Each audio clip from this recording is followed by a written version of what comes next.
Ողջույն հարգելի հետևորդներ, այսօր տաղավարում զրուցել եմ Ապրի Արմենիա վերլուծական կենտրոնի ավագ փորձագետ Բենյամին Պողոսյանի հետ։ Բարև ձեզ, պարոն Պողոսյան, շնորհակալություն հրավերը ընդունելու համար։ Բարև ձեզ, շնորհակալություն հրավերի համար։ Այսօր մենք ձեզ հետ կխոսենք տարածաշրջանային կոմունիկացիաներից եւ ընդհանրապես Հայաստանի շուրջ ընթացող անվտանգային հարցերից,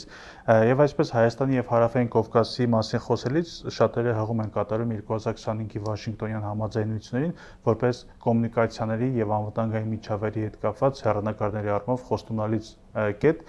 Կուզեի հարցնել ներկայությամբ ինչ քայլեր են կատարված այդ պայմանավորվածությունների նյութականացման համար, որտեղ ենք գտնվում, որովհետև Հայաստանի հետ հարաբերություններում նկատում ենք, որ Ադրբեջանից եւ Թուրքիայից կարծեք թե էական լուրջ առաջընթաց քայլեր չեն նկատվում։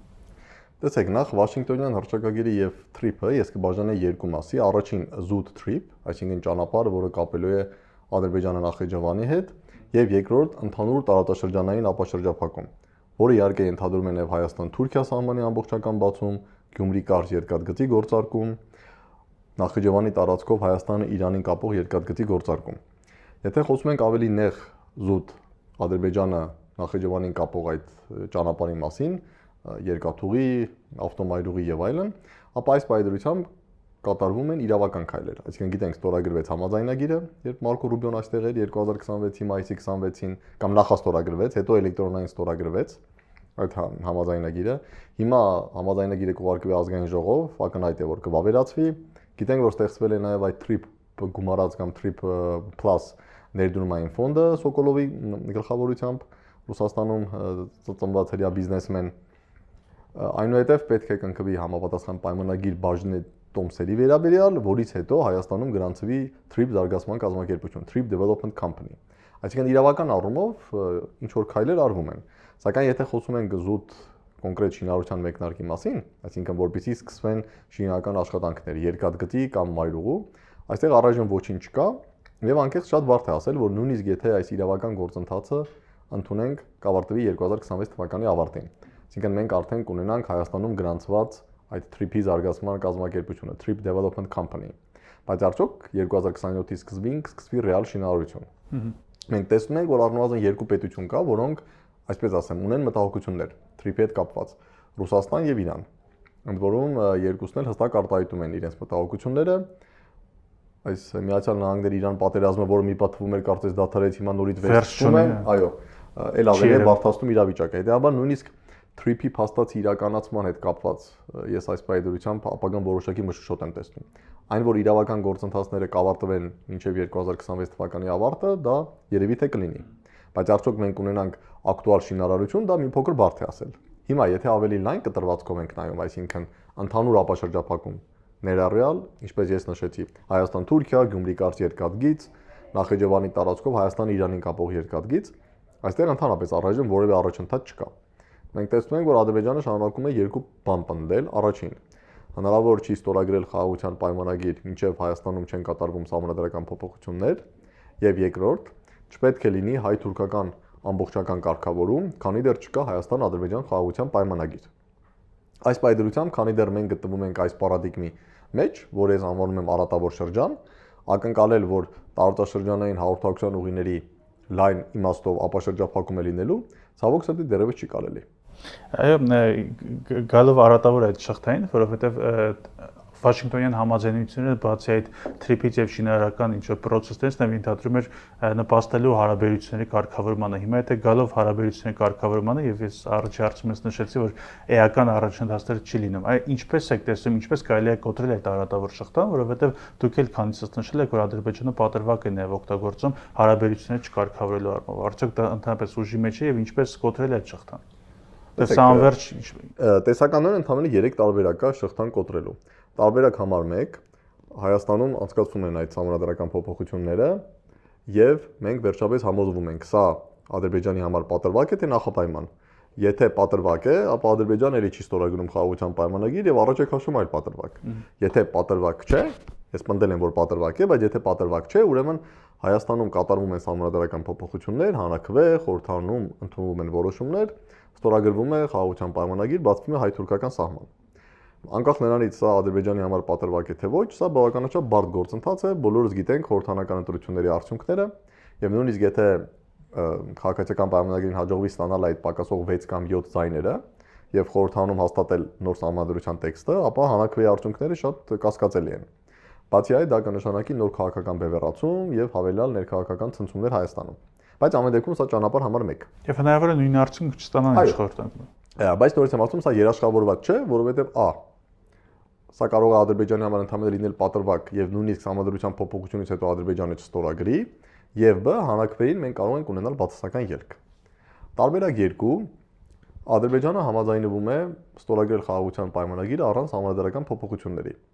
Դա կարող է արվել իմ գնահատմամբ միայն արտաքին, ես կասեի ոչ թե ճնշման, այլ ներգրավման միջոցով, այսինքն Ադրբեջանին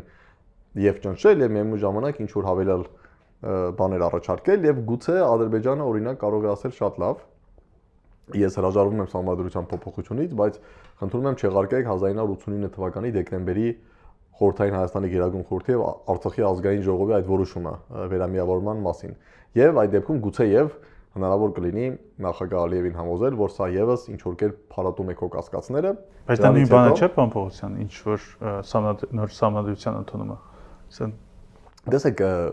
ֆորմալ առումով դրա նպատակն է այդ հղումը հանելը։ Այո, բայց պարզապես տեսեք, եթե խոսքը համանդրության փոփոխության մասին է, ապա այստեղ պետք է 2/3 ազգային ժողովում եւ հանրաքվե։ Իսկ եթե մենք խոսում ենք 1989 թվականի դեկտեմբերի որոշումը խորհրդանում չեղարկելու մասին, ապա առնվազն հանրաքվեի խնդիրը դուրս է գալիս եւ ես չնայած ինքս իրավաբան չեմ, բայց վստահ չեմ, որ դրա համար 2/3 է պետք։ Այսինքն գուցե Ադրբեջանը կարող է ասել շատ լավ, իշխող կուսակցություն դու չունես 2/3 եւ կասկածներ կան, որ հանրաքվեն կանցնի, նույնիսկ եթե 2/3-ը ապահովես։ Բայց որպեսզի առաջ գնանք, եթե իրոք Ադրբեջանը ցանկանում է առաջ գնալ եւ այս համանդրության հետ կապված ողջ պատմությունը ընդհանրապես պատրվակ չէ, ապա Ադրբեջանը կարող է ելքեր առաջարկել։ Իմ ասածը կարող է լինել ելքերից մեկը, գուցե նաև այլ ելքեր կան։ Ամեն դեպքում սա երկրորդ ճանապարհն է, երբ փաստացի Ադրբեջանը ստորագրում է վավերացնում է խաղաղության պայմանագիրը առանց համանդրական փոփոխությունների։ Դրանից հետո բացվում է նաև հայ-թուրքական ամբողջական հարաբերությունների կարգավորման ճանապարհը։ Եվ տարբերակ 3 լինում է արտաքին ներգրավվածություն հայ-թուրքական հարաբերություններում եւ Թուրքիան է համաձայնվում ամբողջապես կարգավորել հարաբերությունները Հայաստանի հետ եւ բացել հայ-թուրքական սահմանը, գործարկել Գյումրի կարճ երկաթուղին, չսպասելով Հայաստան-Ադրբեջան խաղաղության պայմանագրի ստորագրմանը։ Ընդհանուր առմամբ այս այդ 3 ելքն են տեսնում։ Առաջին, Հայաստանում իրականացվում են համանդրական փոփոխություններ, երկրորդ, Ադրբեջանը ստորագրում է եւ վավերացնում է խաղաղության պայմանագիրը առանց համանդրական փոփոխությունների, երրորդ տեղի է ունենում հայ-թուրքական հարաբերությունների ամբողջական կարգավորում առանց Հայաստան-Ադրբեջան խաղաղության պայմանագրի ստորագրման։ Սրանք տեսական 3 ելքեր են այս արատավոր շրջանը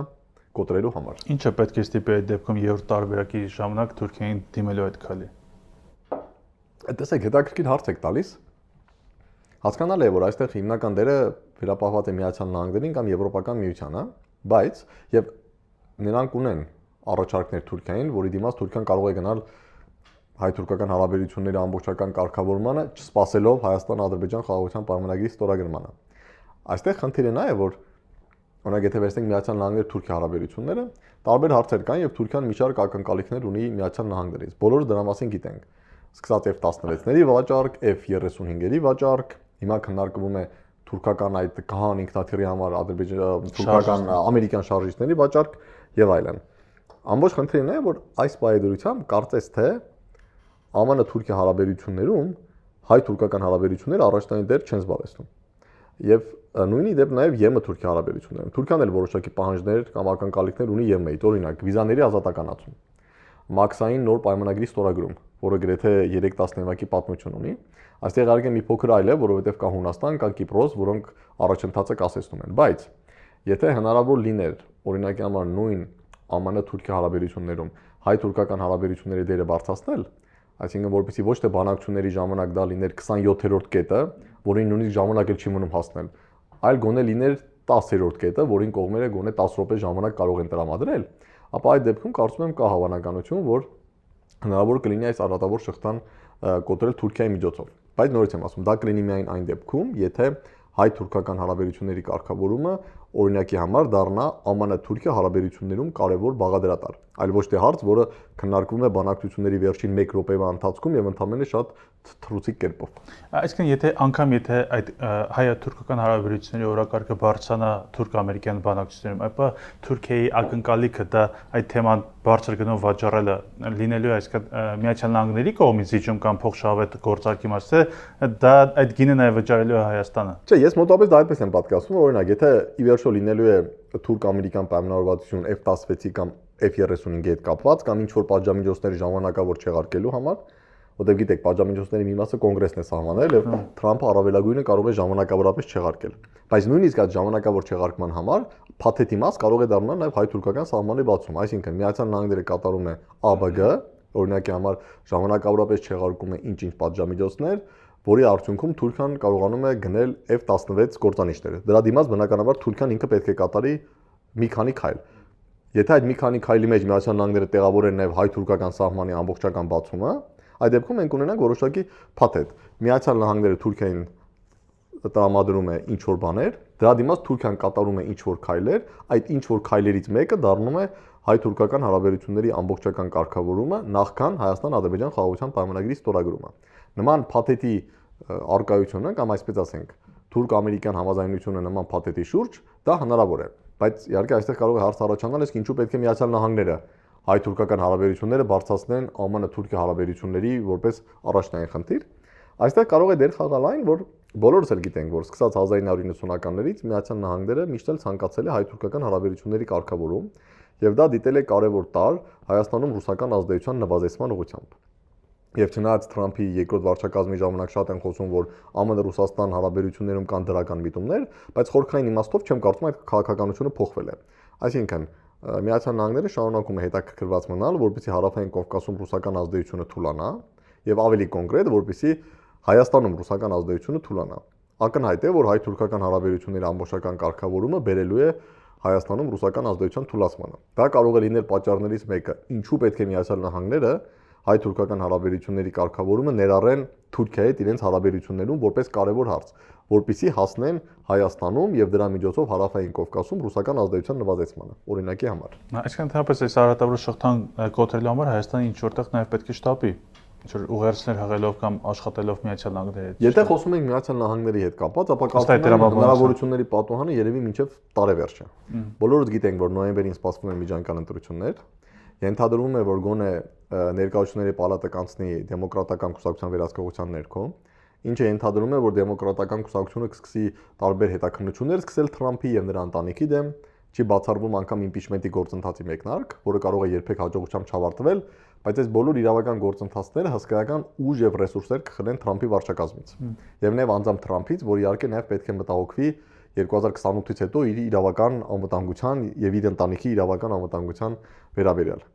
Բացի այդ, 2027-ի սկզբից բուն հանրապետական կուսակցության ներսում կսկսվի պայքար։ Իսկ ով է լինելու հանրապետական կուսակցության տեխնատուն 2028 թվականի նոյեմբերին սպասվող նախագահական ընտրություններում։ Այս ամենը ինձ հիմք է տալիս պնդելու, որ սկսած 2027 թվականից Միացյալ Նահանգները շատ ավելի քիչ ցանկություն, ռեսուրսներ եւ հնարավորություն կունենան զբաղվելու տարբեր արտաքին խնդիրներով, այդ թվում նաև հարավային Կովկասով։ Հետևաբար, եթե այս արատավոր շղթան պետք է ճեղքվի Միացյալ Նահանգների աջակցությամբ, ապա ինձ թվում է հնարավորության պատուհանը առաջիկա 5 ամիսն է, այսինքն մինչև 2026 թվականի ավարտը։ Դա վերադառնալով նորից Ադրբեջանի բու նպատակներին, նաև այն տեսակետին, որ դուք ապավինում եք, որ Սահմանադրության փոփոխության հարց Ադրբեջանը պահում է որպես պատրվակ, այսպեսի տրիվիալ հարց, ինչու ձեռնտու չէ Ադրբեջանին հարաբերությունների կարգավորումը։ Տեսեք, ի վերջո ստացել այն ինչ որ նրանք ցանկացել են կամ ինչքանով ես եմ պատկերացնում, Ադրբեջանի նպատակն է առաջիկա 10 ամյակների ընթացքում, շեշտում եմ ոչ թե 10 ամյակ, այլ 10 ամյակներ, մենք գուցե խոսում ենք 25-30 տարվա մասին, Հայաստանը պահել հնարավորինս թույլ վիճակում։ Ինչու իմ գնահատմամբ երևի Ադրբեջանը վստահ են, որ առնվազն 30 տարի է պետք, որպեսզի այն ամենը, այն ողբերգությունը, ինչ տեղի ունեցավ մեզ այդ 2020-23 թվականին, աշնանաբար դառնա ինչ որ պատմական հիշողության մի մաս հայ հասարակության գոնե մեծամասնության համար։ Եվ այլևս կորցնի, այսինքն այդ ցավի զգացումը կորի եւ դա դառնա ինչ-որ պատմություն, որը մարդիկ կհիշեն, կարող է ինչ-որ ժամանակ առ ժամանակ միջոցառումների ժամանակ կենաց խմեն եւ դրանով ամեն ինչ ավարտվի։ Դրա համար պետք է ժամանակ 10 ամյակներ։ Եվ երևի թե Ադրբեջանում կարծում եմ, որ քանի դեռ այդ ժամանակը չի անցել եւ քանի դեռ Արցախի կորուստը 2020-23 թվականների այլ ողբերգական իրադարձությունները չեն դարձել հայերի մեծամասնության համար զուտ պատմական հիշողություն, որը ժամանակ առ ժամանակ հիշում ես, բայց որը փոխելու համար որևէ կոնկրետ բան չես ձեռնարկում եւ պատրաստ չես որևէ բան զոհել այդ իրավիճակը փոխելու համար։ Հայաստանը պետք է շարունակի մնալ թույլ պետություն։ Իսկ ակնհայտ է, որ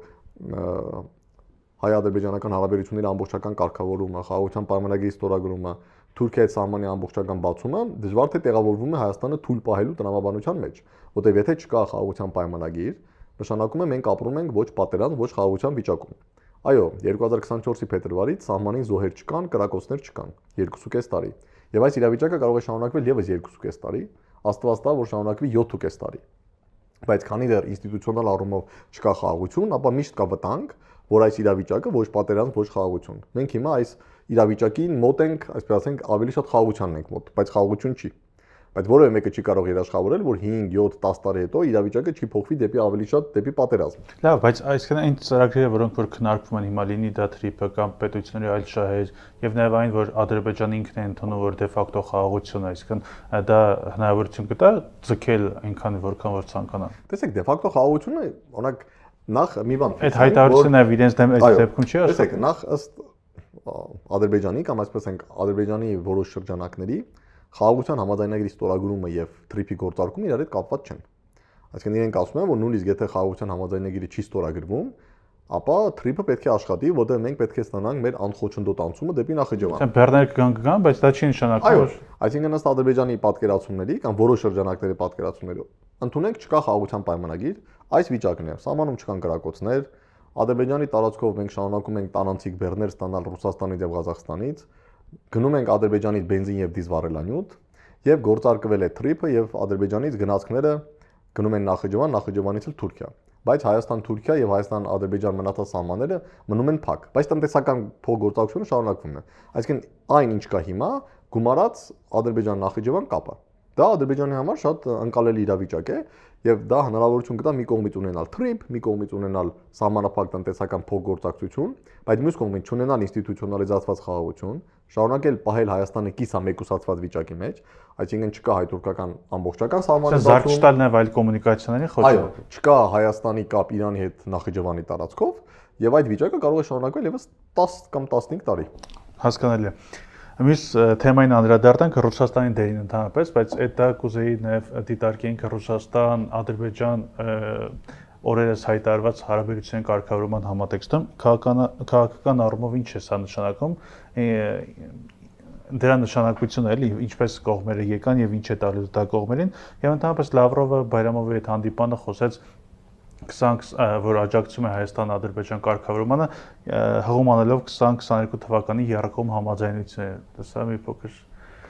տեսեք, ինձ է, այսպես ասած, ռուսները փորձում են իրեն մխիթարել, անդադ հայտարարելով, որ գիտեք, այն ինչ հիմա կատարվում է Հայաստանի եւ Ադրբեջանի միջեւ, ներառել Միացյալ Նահանգների մասնակցությամբ, դրա հիմքը դրվել է 2020-22 թվականներին ընդունված մի քանի Եռակոմ հայտարարություններով։ Բայց իրականությունը դրվել է։ Ռուսների չի նորից եմ ասում, իրենց են ուզում մխիթարեն, որտեղ վերջին հաշվով այն ինչ տեղի ունեցավ 2025-ի օգոստոսին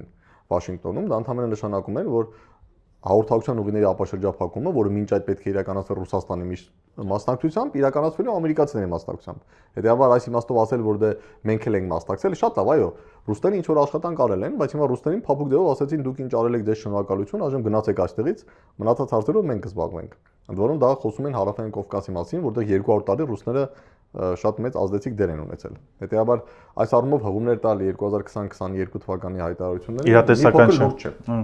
Նորից եմ ասում, գուցե ռուսները իրանք իրancs են մխիթարում։ Հիմա Ռուսաստան-Ադրբեջան հարաբերությունների մասին մի բան հստակ է, որ Արցախի ոչնչացումից հետո Ռուսաստանը կորցել է էական լծակ Ադրբեջանի վրա ազդելու։ Եվ մենք տեսնում ենք, որ նախագահ Ալիևը իրեն,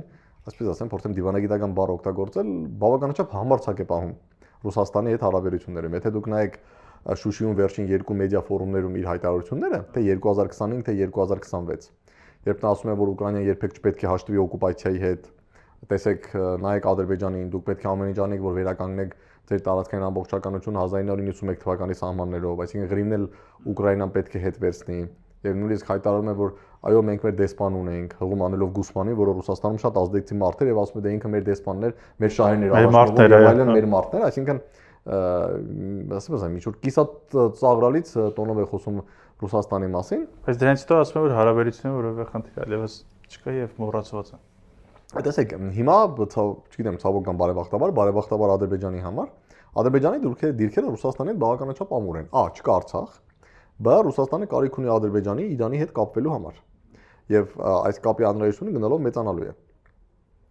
Այսինքն Ադրբեջանը հասկանում է, որ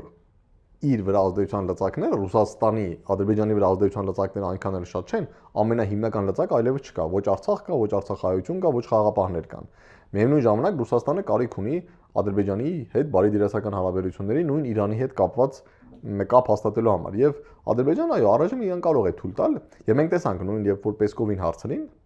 ասեցին ինչպես է նայում Ադրբեջանի նախագահի հայտարարությունը, նա ասեց դե գիտեք ինչ կան հարցեր, որտեղ մենք չենք համաձայնվում, բայց մենք պրագմատիկ ենք, դա չի կարող ազդել եւ այլն եւ այլն։ Այսինքն ես մի փոքր բարդ եմ պատկերացնում, որ չլիներ ռուս-ուկրաինական պատերազմը, օրինակ լիներ Արցախի հանրապետություն, Արցախում լինեն ռուս խաղաղապահներ, նախ չեմ պատկերացնում որ Ալիևը ընդհանրապես իրեն թույլ կտար նման կիսահեգնական տոնով խոսել Ռուսաստանի հետ։ Եվ գրեթե վստահ եմ, որ Պեսկովի պատասխանը, այսպես ասենք, լղոզված չէ լինի, որ դե գիտեք ինչ կա, մենք Ալիևի հետ համաձայն չենք, բայց մենք դրանց սիրում եւ հարգում ենք։ Ցավոք սրտի առայժմ Ռուսաստանը երևի թե հարկադրված է կուլ տալ այս ամենը։ Չգիտեմ, ովքեր Ռուսաստան ավելի լավ են ճանաչում, ես մասնագիտորեն Ռուսաստանով չեմ զբաղվում, ասում եմ, որ ռուսները սովորաբար չեն մոռանում եւ ինչ որ մի ժամանակ, եթե հնարավորություն ունենան, իրենց հակառակորդներին ինչ որ բաներ կհիշեցնեն։ Տեսնենք, գուցե եւ եթե այս Արևմուտք Ռուսաստան փաստացի պատերազմը ավարտվի Ռուսաստանի համար ոչ շատ վատ պայմաններով, գուցեև այո ռուսները հիշեն եւ այսպես ասած Ալիևին կանչեն, ասեն հիմա արդեն ժամանակն է որ դու պատասխան տաս քո կիսածաղրական խոսքերի համար, բայց դա երբ կլինի թե ոչ շատ բարդ է ասել։ Եթե Ադրբեջանի տեսանկյունից վերլուծենք, հնարավոր է որ այս հարաբերությունների կարգավորումը այսպես ձեռնտու բակվին, զուտ նաեւ ձեր նշած այն տեսակետի համաձայն որ կարող է լինել, որ թույլ չտալու, որ Արևմուտքը միակողմանիորեն փորձի ճնշել կողմերին, Ադրբեջանը եւս եւ դա հանգեցնի հայ-թուրքական սահմանի բացմանը, որը որ ձեռնտու չի լինի Ադրբեջանի համար, բայց նաեւ ձեռնտու չի լինի Ռուսաստանի համար եւ հետեւաբար այսպեսով փորձում է շահ կապել, Ռուսաստանին։ Չեմ բացառում, որ գուցե նաեւ այդ գործոնը կա։ Վերջին հաշվով Ադրբեջանն էլ է հասկանում, որ եթե այս պահին, քանի դեռ Ռուսաստանը զբաղված է Արևմուտքի հետ պատերազմելով, հայ-թուրքական հարաբերությունների լիակատար նորմալացում է լինում, ակնհայտ է, որ Հայաստանում բավականաչափ արագ տեմպերով մենք կտեսնենք թուրքական ազդեցության աճ, որը կլինի ի վնաս ռուսական ազդեցության,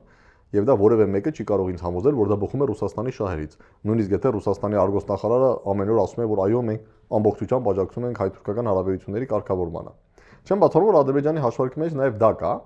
Եվ իդեպ, այստեղ շատ տարօրինակ է, որ Ադրբեջանը փաստացի տորպեդահարելով հայ-թուրքական հարաբերությունների նորմալացումը ներկա փուլում, ինչ որտեղ կատարում է նաև քայլեր Ռուսաստանի, որը բխում է Ռուսաստանի շահերից։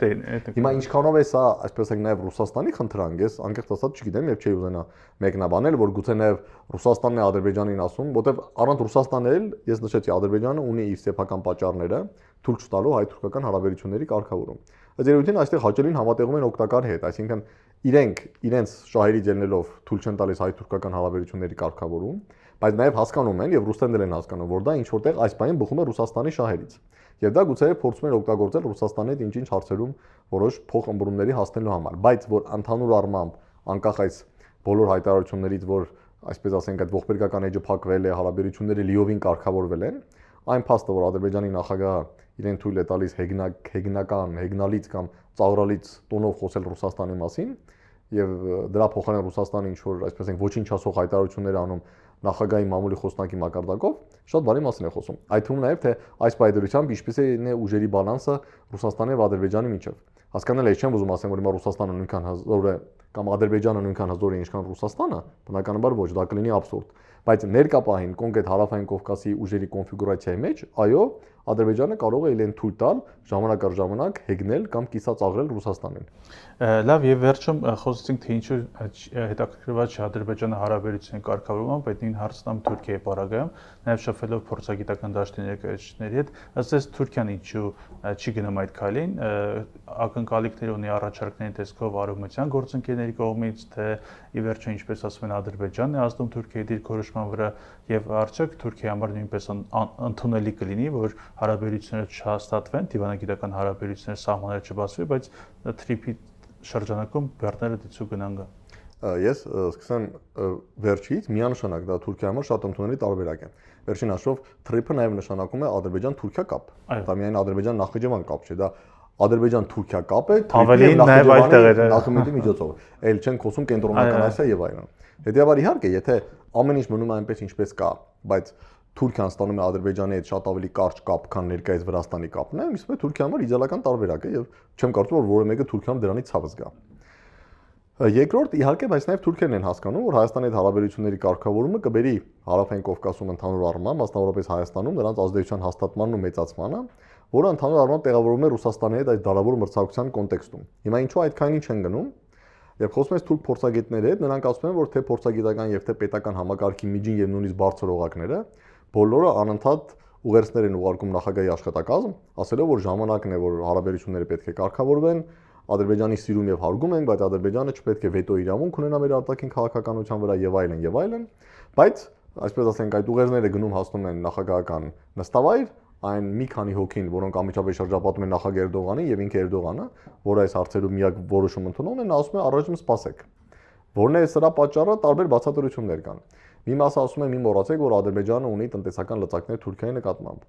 20 միլիարդ դոլարից ավելի ներդրումներ, համեմատաբար մատչելի գնով բնական գազի մատակարարում եւ այլն։ Մի մասը խոսում է նաեւ քաղաքական լծակների մասին, որ 2023 թվականին նաեւ Ադրբեջանի հետ կապված Սինան էր, որ օգնեց Էրդողանի վերընտրությանը։ Այսինքն Ադրբեջանն ունի նաեւ քաղաքական լծակներ։ Այո, ասում են նախընտրական շրջանում։ Մի մասը ասում է, որ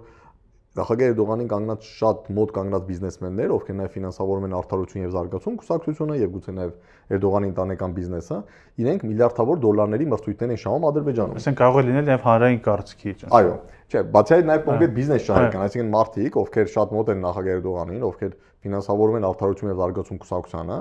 իրենք միլիարդավոր դոլարների պետական պատվերներ են շահում Ադրբեջանում։ Եվ բնականաբար, երբ որ իրենք այդ պետական պատվերներն են շահում, Ադրբեջանն էլ ասում է շատ լավ, դուք էլ օգտագործեք ձեր ազդեցությունը նախագահի կամ նրա մոտ շրջապատի վրա, բոլորս հասկանում ենք համակարգը ինչպես է աշխատում։ Այսինքն տարբեր բացատրություններ կան։ Այդ տպավորության որտեղ է ճշմարտություն։ Շատ բարդ է ասել, որովհետև կա նաև տարբերակ, որ